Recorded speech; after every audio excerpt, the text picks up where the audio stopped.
Cyprus doesn't always make it into international news, but it has often caught the attention of our editor-in-chief, Mr. Gerald Flurry. And just as we are recording this program today, the military bases in Cyprus are being updated, but not by Cyprus alone, but through the financial aid and the military guidance and advice of foreign powers. This makes Cyprus prone to become once again the military staging ground of greater conflicts. The late Herbert W. Armstrong, editor-in-chief of The Plain Truth, predecessor of the Trumpet magazine, has warned about the heart and core of this conflict more than 40 years ago. A lot has happened since, and to bring us up to date, we are privileged to have a special guest on today's Trumpet World.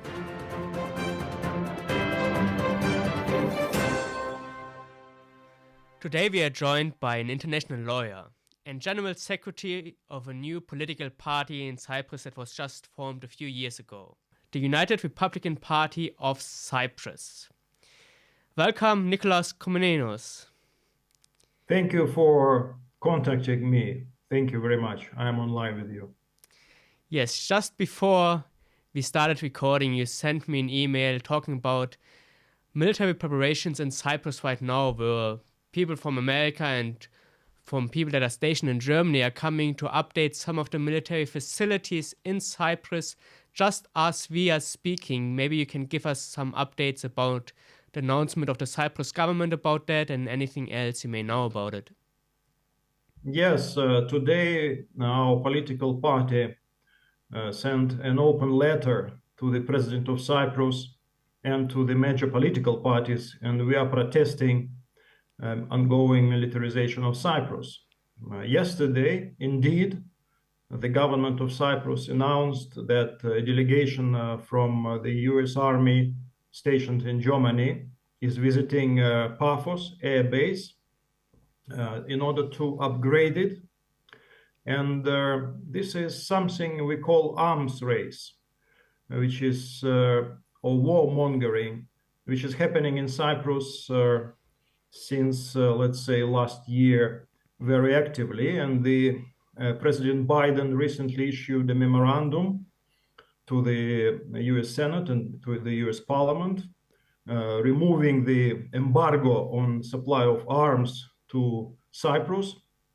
So we point attention to the fact that in 1957, Dr. Kissinger was very clear about the need of Cyprus as a staging ground for upcoming nuclear or thermonuclear war. And he specifically mentioned, I quote, to rely on our ability to use air bases close to the combat zone. So what is going on now is the implementation of the worst scenario laid out by Dr. Kissinger in 1957 in his very famous book, Nuclear Weapons and Foreign Policy.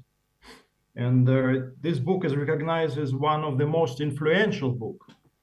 So we call for referendum in Cyprus on the need of standing armies. Cyprus is a peaceful nation like Iceland. We don't need standing army.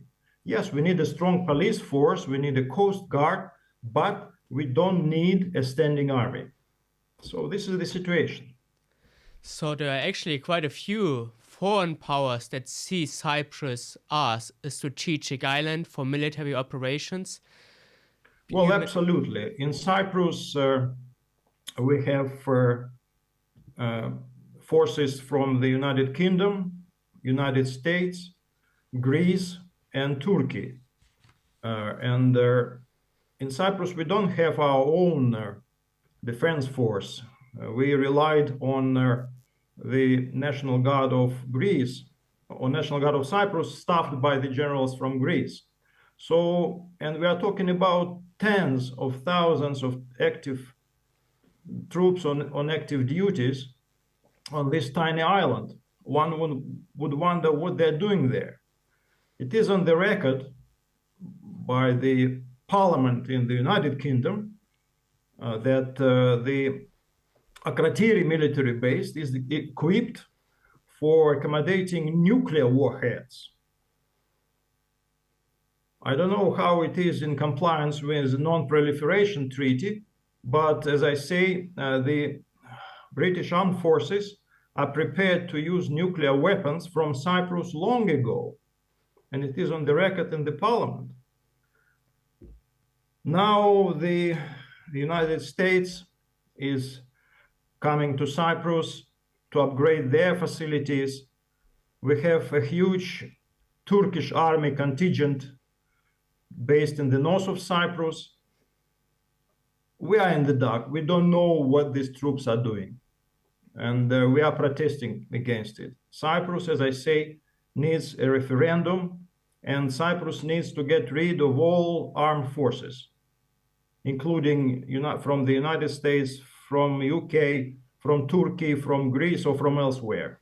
Okay, I have a few quotes here that I just want to add to what you just said here, because they're just recently from the president of Cyprus, and he said that Cyprus is an EU member state in a region of particular geostrategic importance. At another occasion, he said, "Foreigners see our geographic position as our key advantage." After a 5-day drill with other European Union member states, he added the following, that Cyprus is of particular geostrategic significance for the EU and others. So my question is, what makes Cyprus so significant for the European Union, but also for some of those other nations that you have mentioned? Well, unfortunately, the only significant place in the area is Jerusalem. This is the holy place, and I'm not an expert in religion, but definitely it attracts attention of generations. The Crusaders, they didn't come to UK. The Crusaders came to Jerusalem. So I believe that I don't know exactly what our president meant, but my belief is that the importance of Cyprus is because of close proximity to Jerusalem and to the Middle East.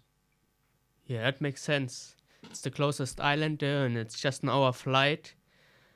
Another question I have here is for you: how did the European Union membership change Cyprus, change its independence? Has it become more dependent on the European Union, on Germany? What is your feeling on that? Well, the prices in Cyprus, the cost of living, I think at least 2 times higher than before after joining the European Union. Why? Because we joined the European Union with overvalued Cyprus pound for internal political reasons. Cyprus economy is not competitive enough to compete with Germany, even with Spain. So it was a political decision to join European Union. And unfortunately, it brought devastation to the ordinary people who basically are suffering from the economic disaster which are facing now in Cyprus. And on top of that, we have warmongering under the excuse of stability, etc., geostrategic stability, etc., etc. So, yes, European Union is funding many good projects in Cyprus, museums, some roads, etc., etc. But the Cypriot people can manage on their own. They're very hardworking people, and this is a beautiful island with a lot of potential for tourism, for agriculture. Both tourism and agriculture is devastated and killed. There are no more tourism in Cyprus. There are no more agriculture in Cyprus. So we basically borrow money from European Union and definitely from Germany as the major power in Europe, and spend this money on weapons. This is a suicidal mission, unfortunately. That's why we are very vocal, we are against it, and thank you for drawing the attention of the world audience to this situation.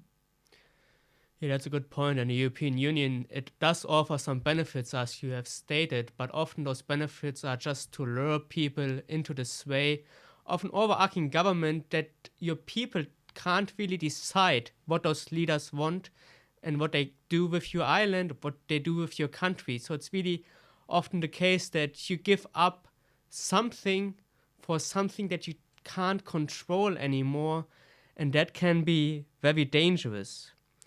And you have drawn attention just earlier to the history of the Crusades. Now, that has been the feature of Cyprus for some centuries. Could you maybe elaborate on that history before? Because that's also something that our Trumpet editor-in-chief, Mr. Gerald Flurry, has often drawn attention to, that island has a history of becoming a battleground, like a staging ground, rather, for other military invasions into the Middle East. Well, I'm not a historian myself, but definitely the Crusaders used Cyprus as the staging point for their missions in the Middle East and around Jerusalem. There were many crusading events. There were 4 crusades, and the fourth crusade was a devastation for Constantinople. And the relationship between Greek culture and Latin culture is controversial, to say it least, because the Fourth Crusade brought devastation to the Byzantine Empire, or East Roman Empire, as historians say. So the relationship between Europe and this part of the earth is complicated. And you are right that nobody is asking Cyprus population about major decisions. The joining of the European Union, the joining of Euro, was done without referendum. And even our constitution, which is a very special thing, I would like to tell you about it now, was adopted without a referendum. But this constitution of 1960 is unique. Why? Because if you open it, the second article proclaimed that there are only 2 communities in Cyprus: Orthodox Greeks and Muslim Turkish. So all other communities have to have a permission to stay in Cyprus. This is a very interesting constitution, and I think it was drafted in Switzerland, and it was very advanced legal document. Unfortunately, it is not implemented now, as because we are part of Europe, there is an influx of other communities to Cyprus. But under the Cyprus constitution, there is a balance. This is a place for peaceful coexistence of Greek Orthodox, of Christians, and Turkish Muslims.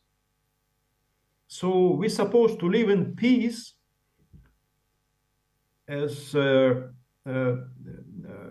people who follow monotheistic religion, but the Cyprus is militarized since 60s, which led to a coup in 74, an invasion, and there were 2 invasions. Our political party believed that we have to listen to Archbishop Makarios, our first president, who say in the United Nations in 1974, on the 19th of July, that we had 2 invasions. The first invasion came from Greece, and the second invasion came from Turkey. Politicians now in Cyprus mostly deny this fact. So Cyprus was under military invasions from Greece and from Turkey since 60s, since 70s, and we have to remember that since actually 1953, when there were first riots in Nicosia. I will tell you a few interesting things for our listeners. Yes, some of them, they don't know what is Cyprus.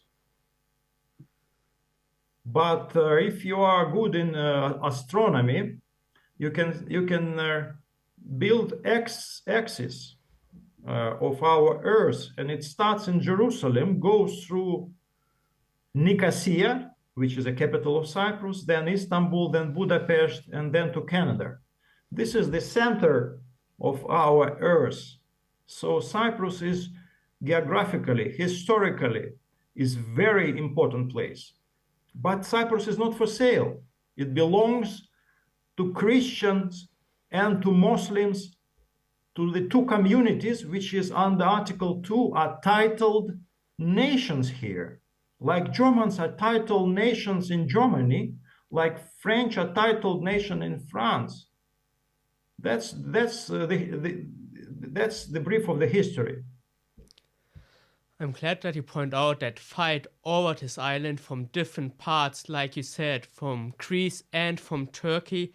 We actually have a clip here from the editor-in-chief of The Plain Truth, that's our predecessor magazine, who visited Cyprus on invitation of the acting president, Georgios Ladas, in the 1980s, and he talked about that part of the conflict, which was very much on the mind of the people of Cyprus at the time, and even caught the world's attention. So if we could play that clip right now, we will listen to that together.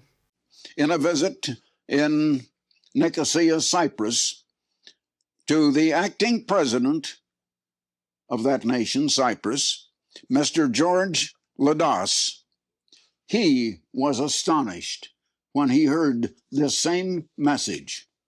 It was very kind of you to come and see me. Well, thank you very much. Will you please sit down? I see you've been having your troubles here. Yes. We're having them all over the world. Yes. We have, unfortunately, in many parts of the world nowadays, there is trouble. Can we see that this whole thing goes back hundreds and thousands of years, and it all gets back to the roots of civilization? It started out on a basis of, I call get. I like to say there are two broad philosophies of life, or ways of life. One is give and one is get. Or one is cooperation, or it could be expressed in love. But humanity started out rejecting that way and took the way of self-centeredness, vanity, greed, lust, competition, whereas the other way would be the way of cooperation, helping, sharing,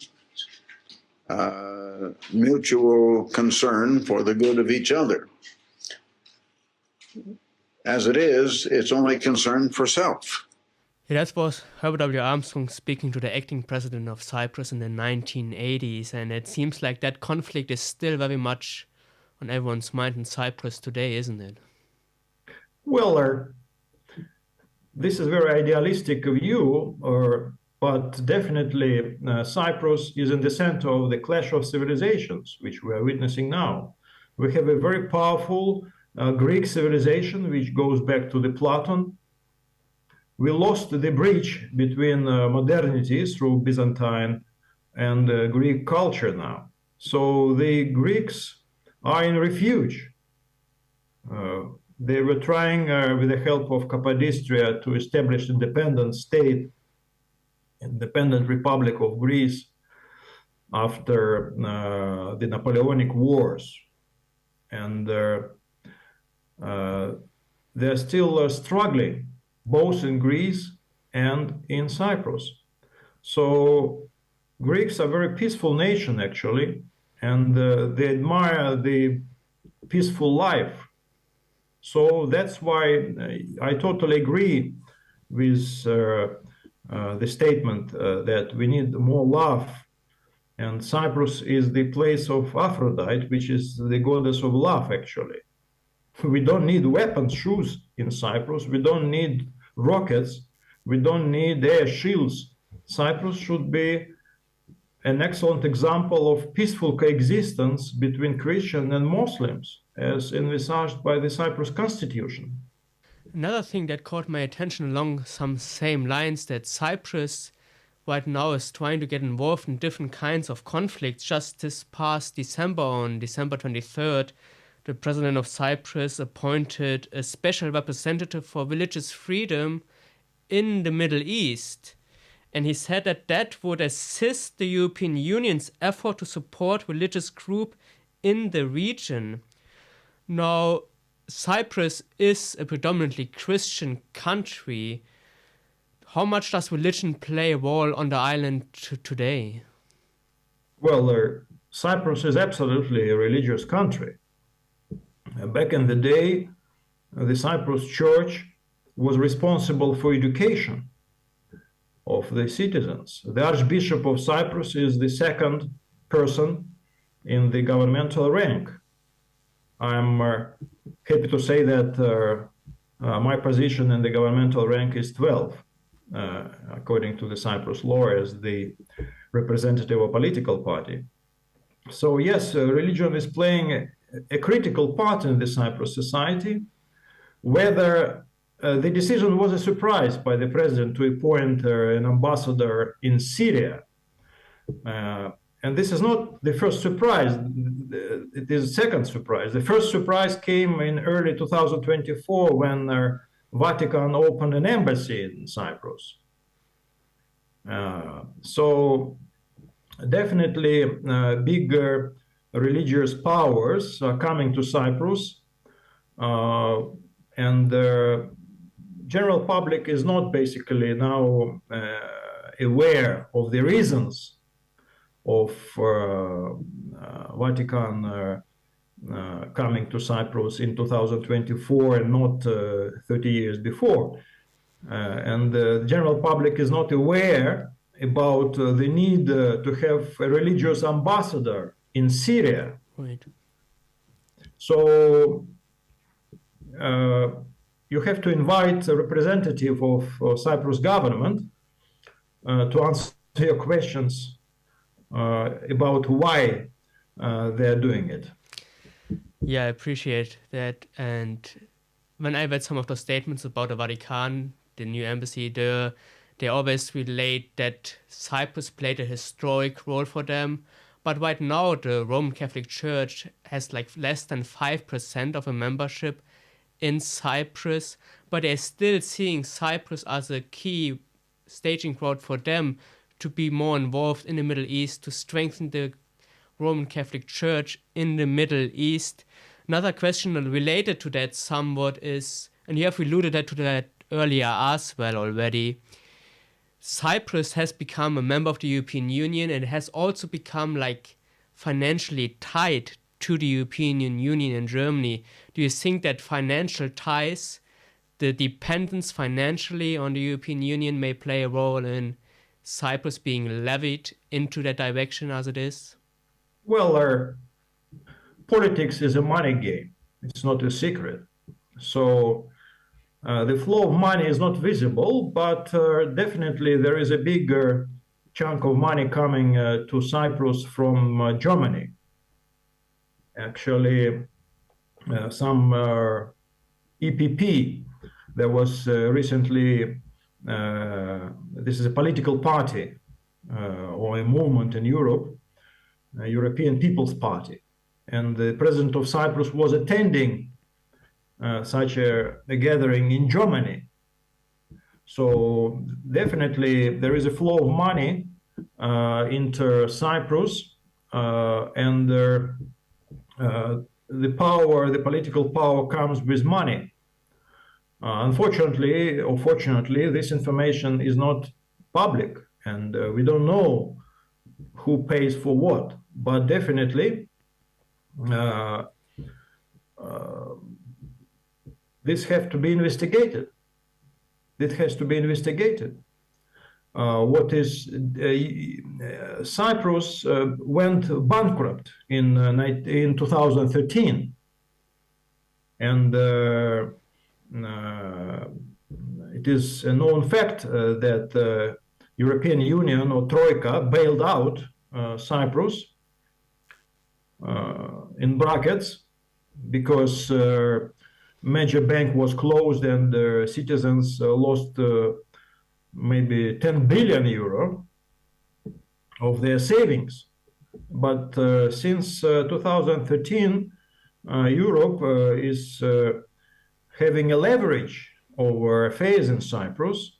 And I would, although our government is saying that our financials are sound and we are very much in the investment grade rating by major investment grade agencies, my personal opinion and gut feeling is that Cyprus is still bankrupt because there is no production in Cyprus. The GDP of Cyprus, I believe, is the growth of the Cyprus GDP is because of the inflation of the property prices and probably by some trades. So unlike Germany, which is or used to be a huge and still is a major producer of wealth in Europe, Cyprus is no longer producing anything. So we are only borrowing. Cyprus government depends on the borrowing from European Union. This is our opinion. And with money comes power. You are right.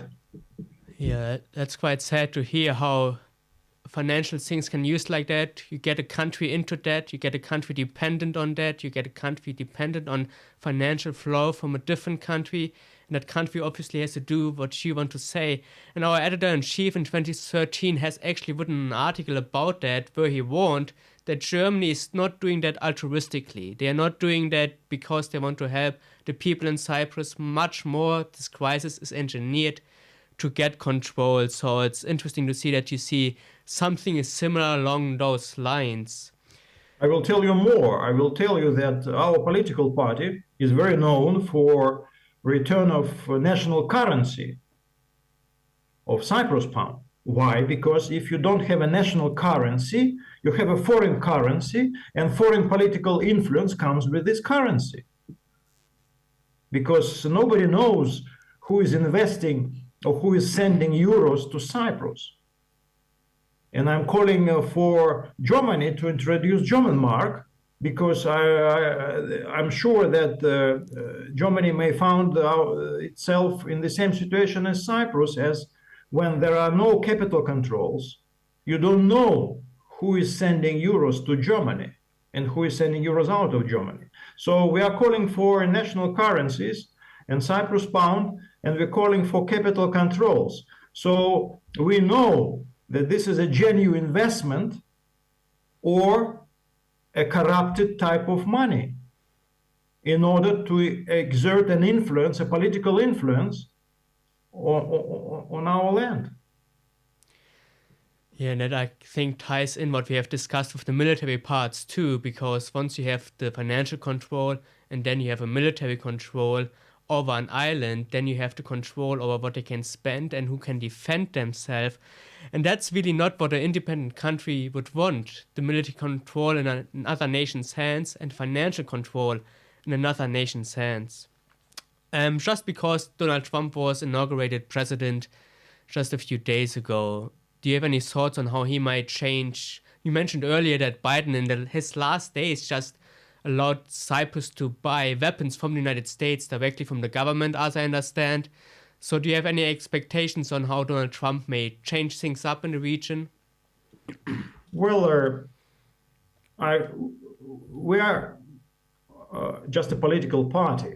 We are not yet in the parliament, we are not yet in the government, although our president was a candidate for Cyprus presidential elections, and also she was #1 on the primaries, on the parliamentary primaries in 2021. We don't have access to intelligence, to the political intelligence. So I can definitely speculate on my personal vision what will be changing, but it is evident that the situation in Syria changed dramatically upon the election of Trump. So definitely the lift of embargo on supply of arms to Cyprus and the visit of the US Army personnel from Germany to Cyprus is very close in time. So my personal opinion is that we don't expect changes in a peaceful direction very soon, no matter who is the president of the United States. So we expect what we see, and we see escalation. Yeah, it definitely builds toward that, and the conflicts are getting worse and worse in the Middle East. So Cyprus, unless that changes, these powers try to pull Cyprus into it in many ways. I would like to add that according to public information, one of the executive decree which President Trump signed was a supply of 2,000 pounds bombs to the Israeli army. And it is not a secret that Cyprus is a transit point of these highly sophisticated and devastating weapons. So we appeal to Cyprus population to stand up and wake up to the reality. We don't want to be a combat zone of foreign powers, as you rightfully pointed out. We don't want that.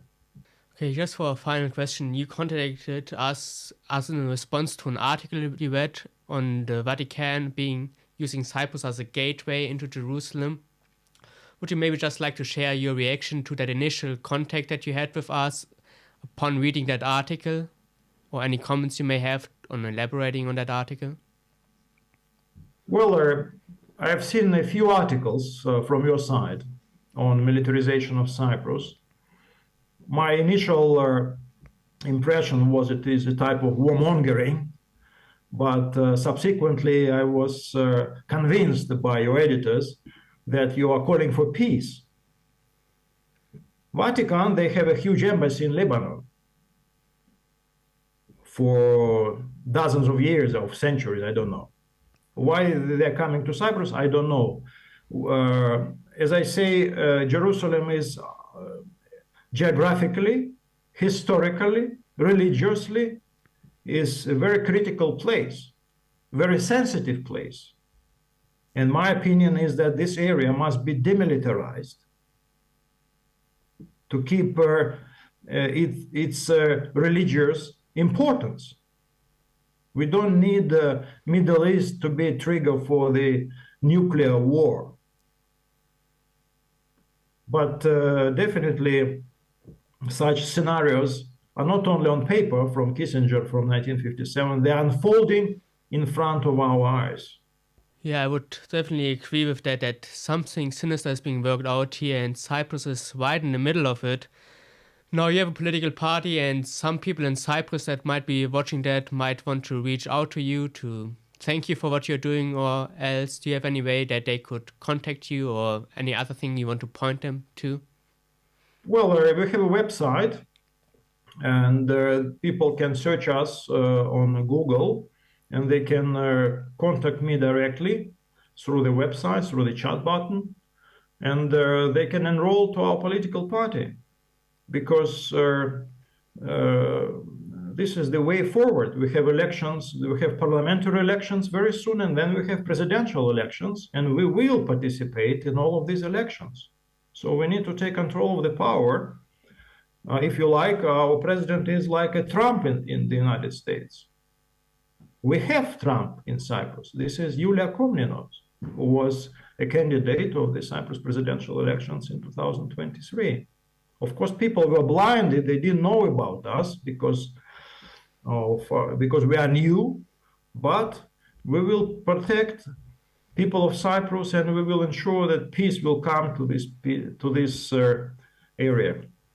Okay, thank you very much for joining us today. Thank you. For centuries, Cyprus has drawn the attention of world powers and has been at the heart of major conflicts. Centuries later, we still don't have peace in this world, and once again, Cyprus is being fortified in the midst of a larger conflict in the Middle East. Why are world powers drawn to Cyprus?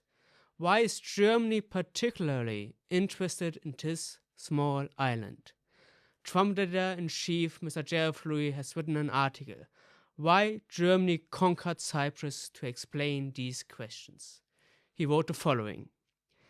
Set in the midst of the Mediterranean Sea, near the heart of the world is strategic Cyprus. Look at a map, and you can see it as a stepping stone between Europe and the Middle East. It is near Jerusalem. It is near Rome. It is near Berlin. Understand its proximity to these important cities and to strategic areas, and you begin to understand why Cyprus has played such a crucial role in history. The Bible warns that unless something dramatic changes, our world will once again be engulfed in conflict, and Cyprus will once again be at the heart of it. Here's what Mr. Gerald Flurry warned in a related Key of David program. Cyprus is going to be, we believe, play a very significant